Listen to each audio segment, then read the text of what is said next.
Begini analisa saya. Jika Danu tidak merubah keterangan awalnya, yang sudah jelas itu memberatkan Pak Yosep. Tetapi, jika diteruskan, tentu akan membahayakan Danu. Sebab penyidik pasti punya temuan.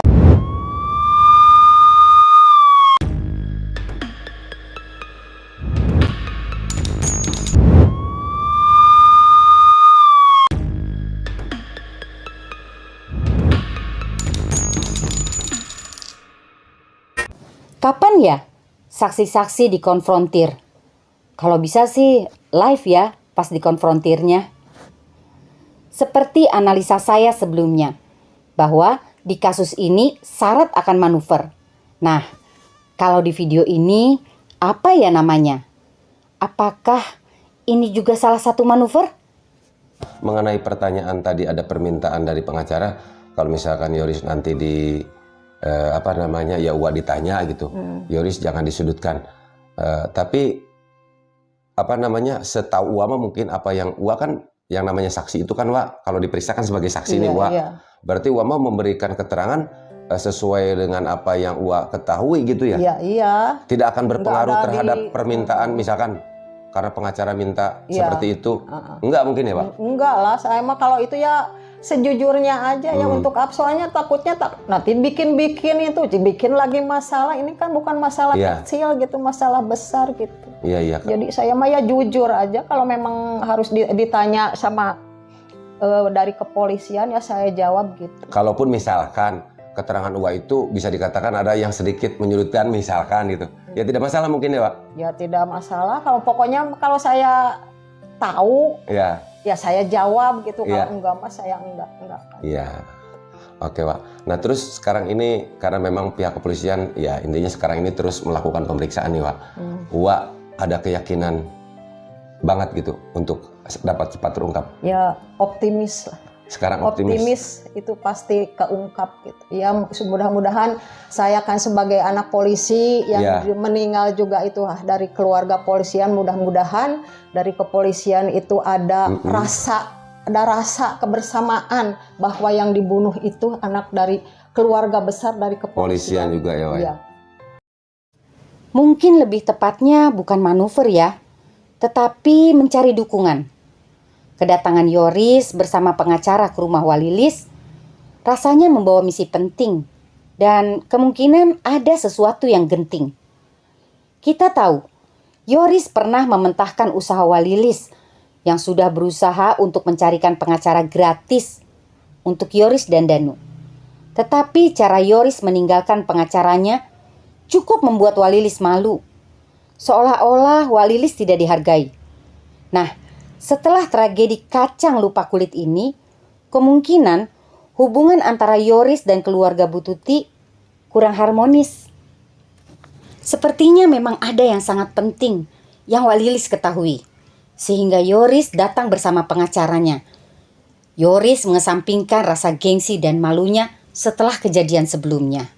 Kali ini, dia memohon kepada Walilis untuk tidak disudutkan. Jika kita runut-runut lagi dari awal kejadian, Walilis ini sepertinya punya informasi yang bisa dijadikan petunjuk di kasus ini. Karena rumah Walilis adalah rumah yang disinggahi Danu setelah dari TKP di awal kejadian.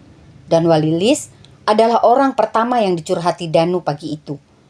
Rumah Walilis juga menjadi rumah duka untuk dua korban. Rumah Walilis juga sering dijadikan tempat pertemuan baik itu para YouTuber atau yang lainnya pasca kejadian. Mungkinkah Walilis memiliki informasi penting setelah kejadian? Mengapa saya menduga Walilis memiliki informasi awal pasca kejadian? Mari kita lihat keterangan Walilis di video ini. Kalau menuduh sih enggak, cuma itu masalah Danu itu. Sebetulnya Danu itu sebelum ada polisi disuruh Yosep suruh masuk ke rumah itu. Jadi Danu itu disuruh masuk itu sebelum ada polisi itu. Itu setelah kejadian, Bu? Iya. Jam berapa, Bu? Jam berapa, hari apa? Ibu masih ingat? Ya itu waktu pagi itu hari Rabu itu. Kan hari Rabu ya pembunuhannya itu. Baik. Ya, ya Bu? Iya. Iya Bu, Ya, silakan hari dilanjutkan. Rabu gitu. Ya, waktu hari Rabu itu kan itu tuh jadi Danu itu ditelepon sama Yusep, suruh ke sana, langsung suruh masuk ke rumah gitu. Pas rumahnya katanya lihat berantakan gitu. Jadi sebelum itu dia yang nyuruh itu, Yusep itu yang nyuruh itu. Nyuruh Baik. ke rumah, masuk ke rumah itu. Kenapa Danu disuruh datang untuk masuk Bu? Apa perintahnya? Perintah dari Pak Yosep? Katanya kata Pak Yusep tuh katanya di Enung sama Amel itu katanya ada yang nyulik gitu. Ngomongnya gitu, jadi dia suruh ke sana, suruh masuk gitu. Jadi Baik. sebelum ada polisi. Dari peristiwa ini aja, harusnya sudah menimbulkan kecurigaan. Tentunya, itu tidak serta-merta berubah begitu saja. Pasti ada alasannya. Timbul pertanyaan, mengapa Walilis, Waida, Wayeti dengan mudah menerima perubahan itu? Padahal, ini yang meninggalkan adiknya. Dari kronologi yang diceritakan oleh Danu, terlihat seperti Yosep sengaja mengajak Danu masuk ke rumah. Tentunya ini sebelum ada Pak Ujang. Apa dasar perubahan tersebut? Siapa yang merubah? Apa tujuannya? Begini analisa saya. Jika Danu tidak merubah keterangan awalnya, yang sudah jelas itu memberatkan Pak Yosep. Tetapi jika diteruskan, tentu akan membahayakan Danu. Sebab penyidik pasti punya temuan-temuan penting yang mereka dapatkan sendiri. Misalnya gini, panggilan keluar dari HP Yosep ke HP Danu.